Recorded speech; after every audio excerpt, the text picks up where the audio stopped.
deretan pasukan elit andalan TNI dengan segala kemampuan khususnya. Sejak didirikan pada 5 Oktober tahun 1945, TNI telah menunjukkan peran dan kontribusi besar dalam menjaga pertahanan dan kedaulatan negara. Salah satu peran yang dijalankan TNI adalah adanya dukungan pasukan elit yang punya keunggulan dan kemampuan khusus. Setiap matra memiliki pasukan elit atau khusus. Pasukan ini dibentuk untuk mengemban tugas dan tanggung jawab yang lebih besar. Pasukan elit Angkatan Darat, Angkatan Laut, dan Angkatan Udara memiliki kekuatan serta kemampuan yang khas dalam menghadapi berbagai ancaman. Mereka dilatih cara kepemimpinan hingga teknik bertahan hidup di segala situasi dan kondisi. Kompas.com tambah baca berita tanpa iklan. https://kmp.im/+6 download aplikasi https://kmp.im/app6. Berikut 6 pasukan elit yang dimiliki TNI beserta ciri khas dan kemampuan khususnya. 1. Kopassus Korps Baret Merah. Begitu publik mengenal pasukan elit ini, istilah ini muncul lantaran baret berwarna merah yang menjadi ciri khas pasukan khusus TNI AD yang didirikan pada 16 April tahun 1952 tersebut. Kopassus merupakan akronim dari Komando Pasukan Khusus, namun mulanya pasukan ini tidak langsung menggunakan nama Kopassus. Pada 4 Oktober tahun 2020, Kopassus pernah beberapa kali berganti nama, yakni Resimen Para Komando Angkatan Darat RPKAD dan Komando Pasukan Sandi Yuda Kopasanda. Pasukan ini baru mengukuhkan nama menjadi Kopassus pada tahun 1985. Sejak tahun 1996, Kopassus dipimpin oleh Mayor Jenderal atau Jenderal Bintang 2. Anggota Kopassus dibekali sejumlah kemampuan khusus diantaranya gerak cepat dalam setiap medan, menembak cepat, pengintaian dan anti-teror. Moto yang dimiliki Kopassus adalah berani, benar, dan berhasil.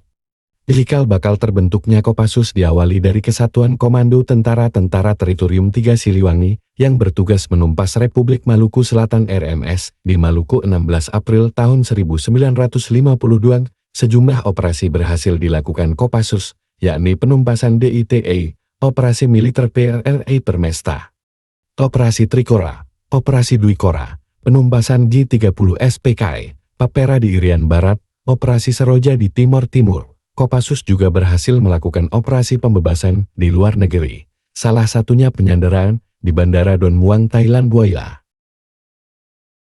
2. Kopaska.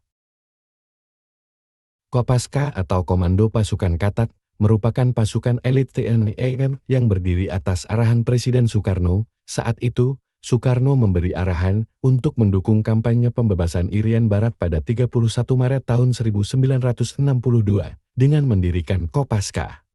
Ciri khas prajurit Kopaska ditandai dengan baret berwarna merah marun. Prajurit Kopaska memiliki tugas untuk menyerbu kapal dan pangkalan musuh, menghancurkan instalasi bawah air, penyiapan perebutan pantai, dan operasi pendaratan berkekuatan amfibi.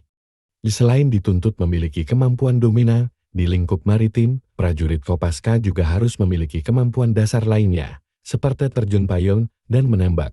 Hal ini sebagai bekal bagi prajurit ketika ditugaskan bertempur, tidak hanya di lautan, melainkan juga di puncak gunung. Kopaska memiliki semboyan Tanhana Wigana Tansirna yang memiliki arti tak ada rintangan yang tak dapat diatasi. Pasukan elit ini berhasil melakukan operasi militer di antaranya pembebasan Papua Barat, operasi khusus Kikis Bajak, dan operasi khusus Lusitania Expresso. 3. Denjaka. Pasukan elit ini memiliki nama lengkap Detasemen Jalamangkara, dikenal publik dengan nama Denjaka. Pasukan milik TNI AL ini dibentuk pada 4 November tahun 1982. Namun demikian, saat itu belum bernama Denjaka, melainkan pasukan khusus AL Pasusla. Pasukan ini dibentuk untuk menanggulangi ancaman aspek laut, yakni terorisme, sabotase, dan lainnya. Para prajurit yang direkrut masuk Pasusla diantaranya personal Batalion Intai Amfibi Yontaifib dan Kopaska. Kemudian, pada 12 November tahun 1984, pasukan ini baru menggunakan nama Denjaka karena perkembangan pasukan yang begitu mumpuni. Tidak hanya menindak cepat, para prajurit pasukan ini juga dituntut efektif bertindak menghadapi segala bentuk aksi teror. Mereka bahkan dituntut untuk sedapat mungkin menghindari korban jiwa dan material di pihak sendiri ketika menindak aksi teror. Prajurit Denjaka memiliki kemampuan fisik yang berfokus di laut.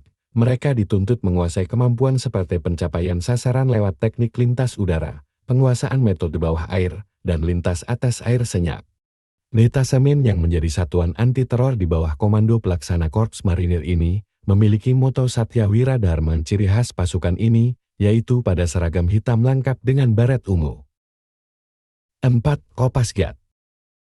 Pasukan elit berikutnya yakni Komando Pasukan Gerak Cepat atau Kopasgat yang dimiliki oleh TNI Angkatan Udara. Kopasgat adalah pasukan tempur yang bersifat infanteri dengan format organisasi tempur yang khas bagi kebutuhan matra udara. Kopasgat memiliki moto Karmanya Vadikaras Mavale Sukadacana yang berarti bekerja tanpa menghitung untung dan rugi. Pasukan ini juga memiliki kemampuan terjun payung militer. Ciri khas pasukan elit ini yaitu pada baret warna jingganya. Kopasgat lahir pada 17 Oktober tahun 1947. Ditandai dengan penerjunan 13 anggotanya dengan pesawat Dakota EA-002 di Kota Waringin, Kalimantan Tengah. Sama seperti pasukan elit yang lain, Kopasgat juga mengalami banyak pergantian nama. Awalnya, pasukan ini bernama Kopasgat. Sama seperti penggunaan nama sekarang ini, pada tahun 1985, namanya berubah menjadi Pusat Pasukan Khas Puspashas. Selanjutnya, pada tahun 1997, berubah menjadi Korps Pasukan Khas atau yang disebut Korpashas. Pada awal tahun 2022, Pashas kembali menggunakan nama Kopasgat.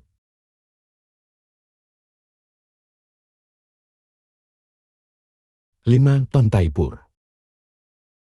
Pasukan elit ini bernama lengkap Satuan Peleton Intai Tempur. Pasukan ini termasuk dalam Komando Strategi Angkatan Darat atau Kostrat.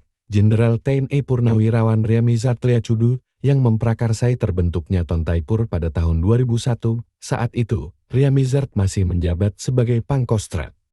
Awalnya dinamai Peleton Intai Keamanan Tontaikam Brigade, hingga akhirnya dijadikan Peleton Intai Tempur dan pada tahun 2005 ditingkatkan menjadi Kompi Taipur.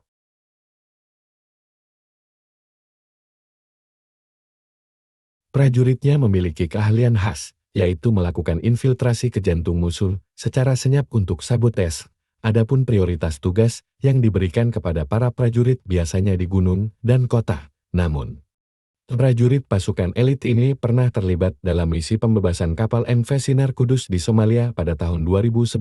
Ciri khas pasukan ini yaitu senjata berupa senapan serbu, pistol, sangkur, dan sniper. Tak hanya itu, para prajuritnya juga dibekali senjata berupa sumpit yang dilengkapi jarum beracun.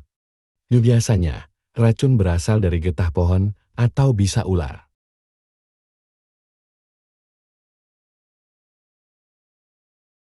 6. Yontaifib.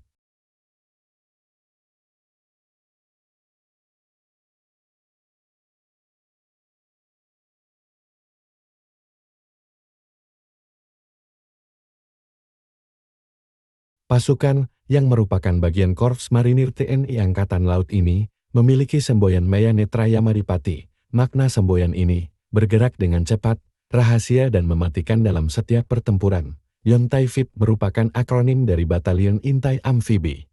Pasukan elit ini awalnya dibentuk karena Korps Marinir TNI Angkatan Laut yang memerlukan data-data intelijen lengkap. Pasukan ini awalnya bernama Komando Intai Para Amfibi atau KIPAM. Adapun hal tersebut berdasarkan surat keputusan SK Komandan KKOEL No. 47 KPKKO tahun 1961 tanggal 13 Maret tahun 1961.